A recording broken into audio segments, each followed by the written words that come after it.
So we made a video on the study plan for ACCA and we got a lot of feedback saying that they also wanted for CFA. So remember that because CFA has 3 levels, you need to know that level 1, it's conducted every Feb, May, August and November per year. It's 4 times a year. And level 2 and level 3 are 6 months apart per year. That's 2 attempts. So that has to be kept in mind.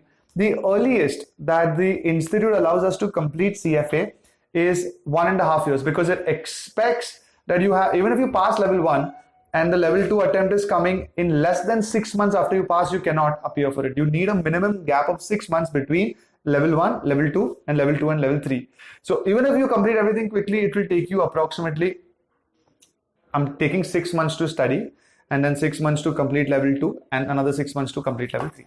We made a video on if you're contemplating MBA with CFA, when should you look at it? Should you start CFA before MBA? Should you do it post? Do you just do level 1 before your MBA? Do you pursue CFA during your MBA? We leave a link to that. If you are in that zone, please make sure that you also have a look at that video. And as always, do like, subscribe and share. So for example, let's say you are in your 2nd year of undergraduation and you want to start CFA. You know that your eligibility for CFA starts only if you're in your final year of graduation, which for all commerce students is our 3rd year.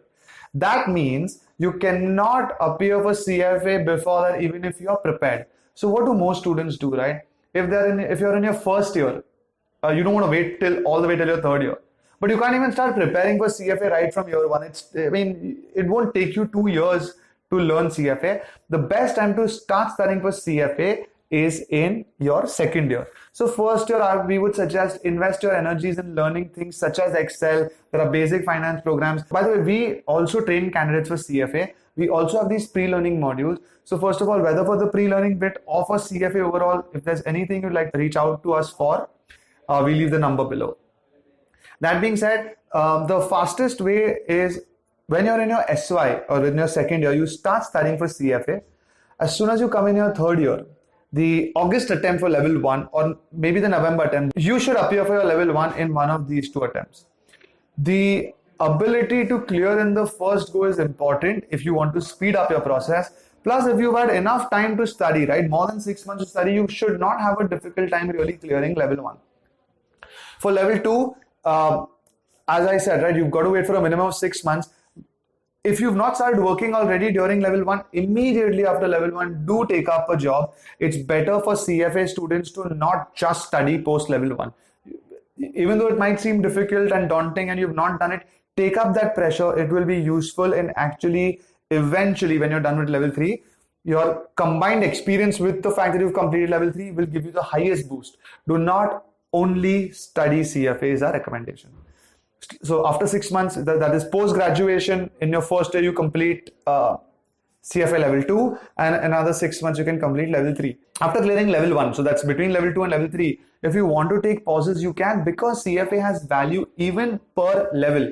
So that means even if you've completed level 1, you start working and you don't want to invest energy in studying for a while, there's no rush to complete level 2 and level 3. It's just that for those who are aspirational and ambitious and you guys want to complete it, it would be better to juggle your studies and work, because it is manageable. But working is going to become more important than clearing post level 1. And if you have already graduated and now you're contemplating CFA, then it's the best time for you. Number 1, because you don't have to plan the timing as such. All you have to keep in mind is, let me study for 6 months for level 1, clear it, 6 months for level 2, clear it, and 6 months for level 3 and clear it. It's the healthiest way to go. It's the best way to keep a time frame in your mind, and it's achievable along with work. So if you're a chartered accountant, or you're an inter-CA or IPCC pass or fail, or you're just a graduate who's interested in finance, even if you're an engineer or an MBA who wants to now take up CFA, you can. So there are many ways that you can plan and prepare for your CPA exams. Before the pandemic, there were no CPA exam centers in India, and as many of you all know, we had to go either to the US or Dubai to give the exams. That would put students into a slight predicament, because CPA has 4 subjects and it allows us the flexibility to study for one exam, focus, pass the exam and then move on to the next exam. But if you have to go to the States or Dubai every time, it becomes too expensive. So students are either forced to ensure that they study for all 4 subjects, go to US or Dubai, give all 4, hope they pass in the first attempt, or they would at least they would prepare their mindset to go to the US or Dubai twice, study for around 2 or 3 papers, come back. In case they've not cleared one of those 2 papers, with the 4th paper, they'll end up going again, giving the exam and coming back. This used to be the plan earlier, and because of this, it would take more than a year for people to complete CPA.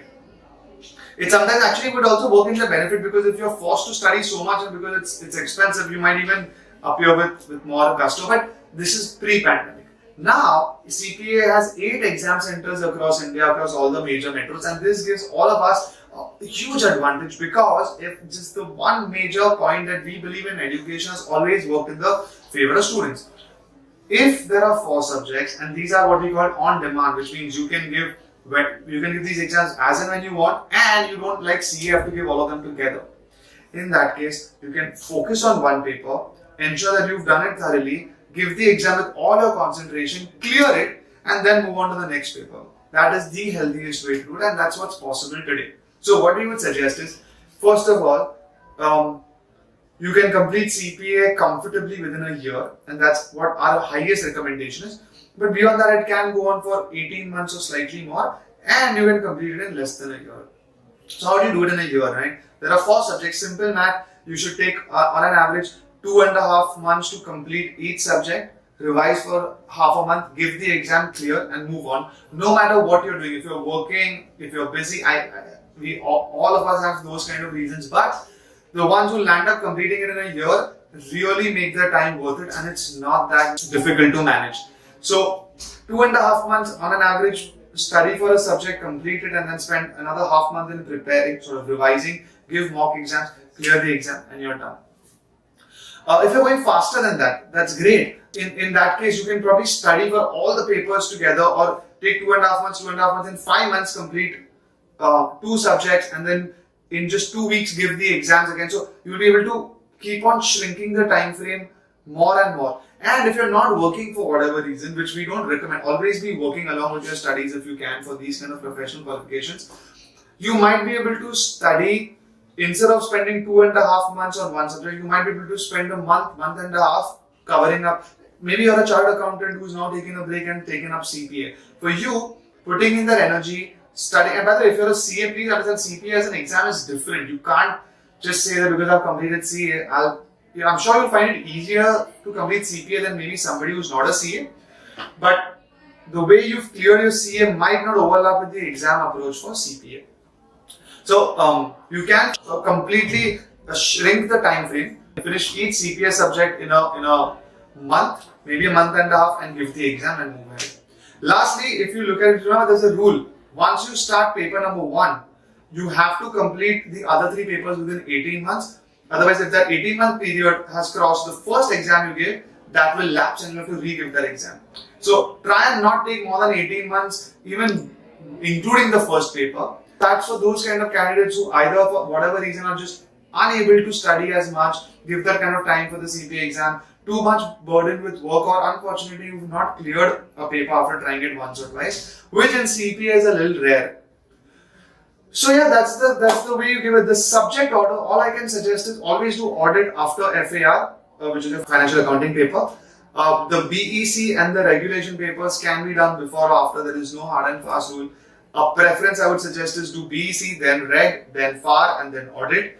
Otherwise, do FAR, then audit, then BEC, then Reg. But this is not mandatory. Only do audit after FAR. With that said, guys, if there's anything else you'd like us to know, please reach out to us. We do provide training for CPA, and we help with registration and eligibility. And as always, like, subscribe, and share.